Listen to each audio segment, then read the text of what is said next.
Nah, Ibnu Jarir mengatakan dalam kitabnya Tarikh, beliau mengatakan ketika Jalut melihat Talut, ia berkata kepadanya, mendekatlah kepadaku, aku akan mendekat kepadamu juga. Maksudnya, ayo sini, kita perang tanding berdua antara Jalut dengan Talut, raja dengan raja. Ayo sini, kita kelahi dulu. Sebelum perang berkecamuk, perang tanding dulu. Nah, lalu Talut memerintahkan pasukannya untuk melakukan serangan. Mendapatkan komando dari Talut, Daud tampil ke depan hingga berhasil membunuh Jalut. Nah, ayo, siapa yang berani? Ah, kata Daud, aku aja.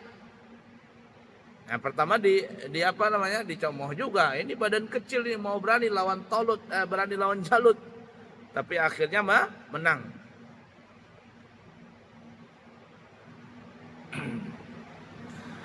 Nah, Wahab bin Munabbih berkata, setelah perjalanan, selanjutnya masyarakat lebih cenderung kepada Nabi Daud. Jadi setelah menang nih, Nabi Daud bisa membunuh si Jalut tadi, maka masyarakat mereka lebih condong kepada Nabi Daud. Ia lebih populer dan lebih dicintai oleh Bani Israel, sehingga popularitasnya Talut menjadi suram dan menjadi padam. Orang nggak kenal Talut, nggak kenal rajanya. Yang dia kenal adalah menteri pertahanan. Ya, bahasa kitanya menteri pertahanan Nabi Daud ini.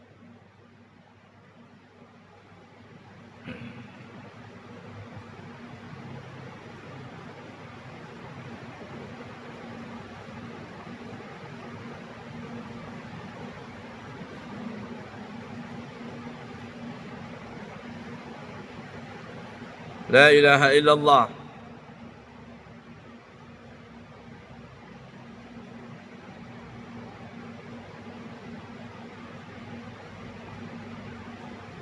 Ibnu Katsir mengatakan, beliau mengambil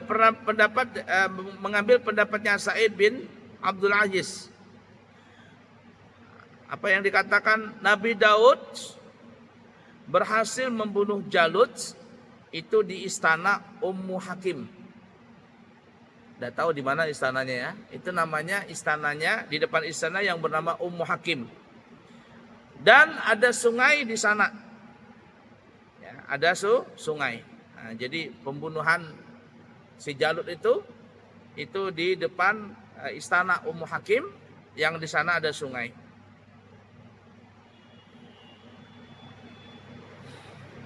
Kemudian Allah Subhanahu wa taala juga menyebutkan kisah Nabi Daud ini, keutamaan Nabi Daud ya, mukjizat Nabi Daud dalam surah As-Saba ayat 10 sampai ayat 11. Ini Allah sebutkan mukjizat Nabi Daud. Wa laqad atayna Dauda minna fadla ya jibalu awwibi ma'ahu wat-tayra wa alanna lahul hadid an i'mal sabighatin wa qaddir fis sarri wa'malu salihan inni bima ta'maluna basir. Dan sesungguhnya telah kami berikan kepada Nabi Daud karunia. Kami berfirman, wahai gunung-gunung dan burung-burung, bertasbihlah berulang-ulang bersama Nabi Daud. Nah, jadi gunung pun, burung-burung tunduk kepada Nabi Daud. Yang nanti mungkin ada sebutkan ceritanya di sini. Kalau Nabi Daud membaca kitab Zabur, maka burung-burung berhenti berkicau. Kenapa? Kalah saingan suaranya. Suaranya Nabi Daud lebih merdu daripada suara burung. Gunung-gunung juga tenang. Angin yang bertiup tenang. Nggak berhembus kencang. Tenang begitu. Bahkan dikatakan air terjun. Ada yang menceritakan air terjun nih. Kalau ada air yang mengalir atau air terjun jadi beku. tok berdiam. Kaku semuanya mendengarkan Nabi Daud membaca kitab Zabur. Wa alanna lahul hadid, dan kami telah melunakkan besi untuk Nabi Daud. Ya, jadi kehebatan Nabi Daud itu mempunyai ilmu melunakkan besi. Jadi bagaimanapun besi itu kuatnya, dipegang sama Nabi Daud, kayak memegang memegang untuk aja, adonan untuk lembek. Nah, hendak dibentuk apa? Ani'mal sabighati wa qaddir fis sardi wa'malu salihah. Dan kami telah melunakkan besi untuknya Nabi Daud, yaitu buatlah, kata Allah Ta'ala, buatlah baju besi yang besar-besar dan ukurlah anyamannya. Nah, jadi Nabi Daud ini seorang raja, seorang rasul, seorang nabi, seorang juga pandai besi. Jadi kalau pasukan perang mau perang, kata Nabi Daud, sini bahasa kita aja nih. Berapa ukuran bajumu? Oh, ya. Dibikin baju perang dari besi tadi untuk orang itu. Nah, pakai. Bahasa kitanya gitu. Dan kerjakanlah amalan saleh. Sesungguhnya aku melihat apa yang kamu kerjakan, kata Allah Ta'ala. Itu perintah Allah kepada Nabi Daud. Dalam surah Al-Anbiya ayat 79-80, Allah Ta'ala berfirman juga, fafahamnaha Sulaimana wa kullan atayna hukman wa ilma wa sakharna ma'a Dawud al-jibala yusabbihna wat-tayra wa kunna fa'ilin wa 'allamnahu sun'ata labusin lakum lituhsinakum min ba'sikum fahal antum syakirun. Maka kami telah memberikan pengertian kepada Nabi Sulaiman tentang hukum yang telah tetap. Nabi Sulaiman itu nanti apa ya? Anaknya Nabi Daud. Nah, kalau bapaknya hebat, anaknya Nabi Sulaiman, anaknya Nabi Daud yaitu bernama Sulaiman, itu lebih hebat lagi. Dan kami berikan, dan kepada masing-masing mereka telah kami berikan ilmu hikmah, dan telah kami tundukkan gunung-gunung dan burung-burung, semua bertasbih bersama Nabi Daud. Ya. Jadi Nabi Sulaiman diberikan kekuatan, diberikan ilmu hikmah dan seterusnya. Nabi Daud bapaknya juga seperti itu. Atau Nabi Daud diberikan ilmu hikmah untuk menundukkan burung-burung dan gunung-gunung. Nabi Sulaiman begitu juga. Bahkan ya nanti kita akan sampai kisah Nabi Sulaiman. Nabi Sulaiman itu lebih dahsyat lagi daripada ayahnya Nabi Daud. Dan biasanya memang begitu ya. Biasanya memang begitu. Kalau ada raja nih hebat. Biasanya setelahnya itu kalau punya anak, anaknya itu kalau baik lebih hebat dari bapaknya. Lebih hebat dari bapaknya lagi. La ilaha illallah. Dan kamilah yang melakukannya.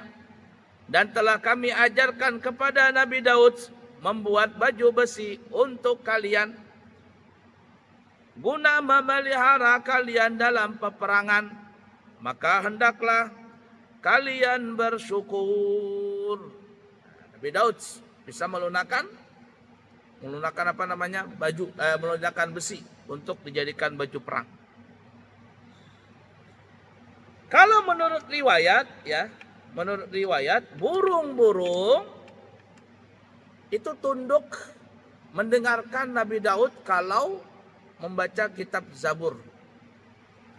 Tapi kalau Nabi Sulaiman, burung itu bukan hanya tunduk, tapi diperintahkan oleh Nabi Sulaiman. Yang kita katakan tadi, Kalau bapaknya Nabi Daud hebat, maka anaknya Nabi Sulaiman lebih hebat lagi. Kalau burung kan cuman di zaman Nabi masih hidup Nabi Daud, burung mendengar. Diam begitu ketika Nabi Daud membaca Zabur. Tapi Nabi Sulaiman anaknya bukan hanya diam itu burung, tapi diperintahkan ke sana, kemari, ke situ, berangkat ke sana. Dan salah satu burung yang terkenal yang diperintahkan oleh Nabi Sulaiman namanya burung hudhud. Burung hudhud, burungnya berjambul.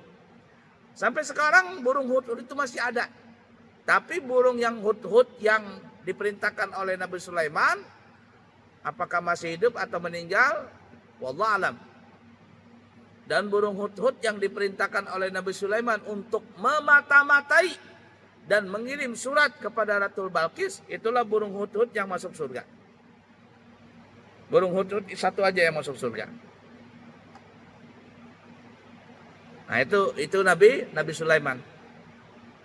Bapaknya hebat, anaknya lebih hebat lagi.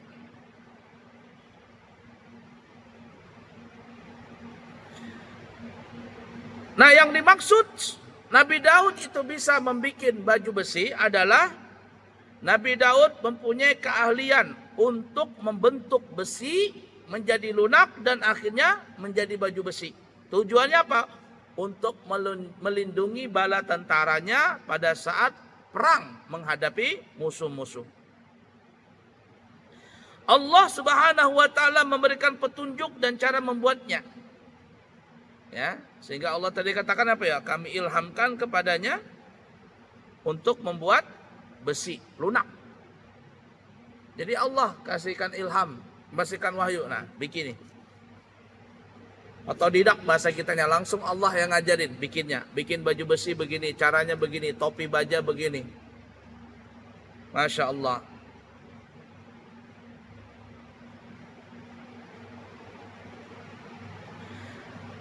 Bahkan bukan hanya baju besi saja yang dibuat, tapi penuh dengan kreasi. Ada apa bahasa kitanya dia? Kreasi ya, berbentuk-bentuk. Bukan hanya polos tapi dibentuk. Karena kan Nabi Daud punya ilmu melunakkan besi, jadi dibikin motif. Nah, dibikin motif bahasa kitanya. Sehingga baju besinya Nabi Daud ini beda dengan baju besi kerajaan-kerajaan lain. Dari segi bentuknya, motifnya, dan kekuatannya.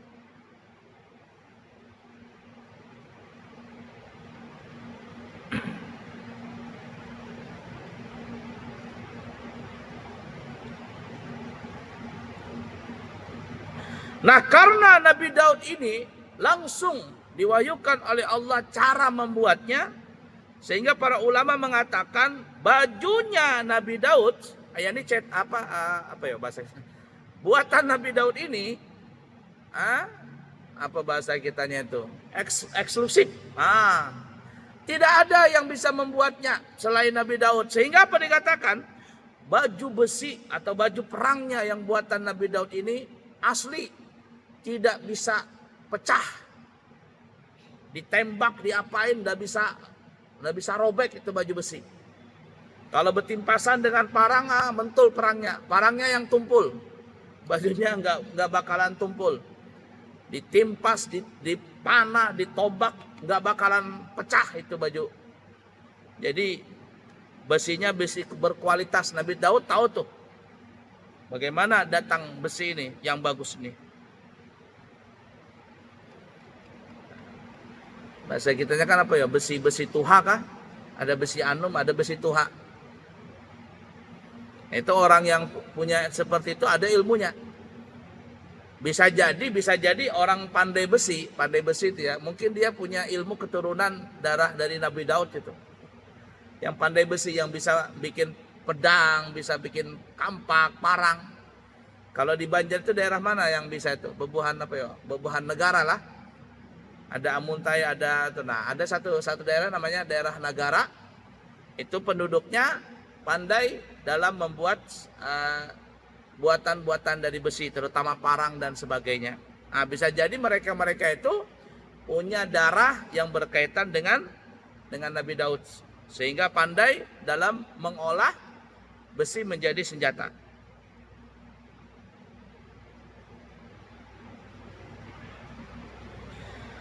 Nah, Qatadah berkata, Al-Imam Qatadah, bahkan kata Imam Qatadah, di dalam sejarah yang pertama kali membuat baju besi itu adalah Nabi Daud. Lalu dicontoh oleh kerajaan-kerajaan yang lain. Tapi kerajaan yang lain tidak sama buatannya dengan buatan Nabi Daud. Ya, Nabi Daud ini buatannya limited edition. Ya, khusus. Keluarannya terbatas, bukan sembarang orang bisa memilikinya.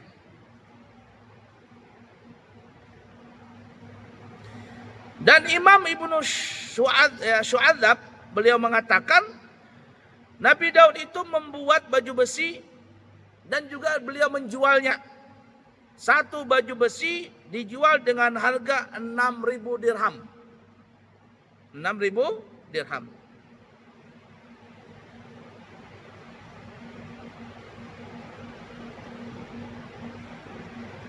Dan Nabi Daud itu tidak mengambil apa bahasa kitanya, gaji lah bahasa kitanya ya.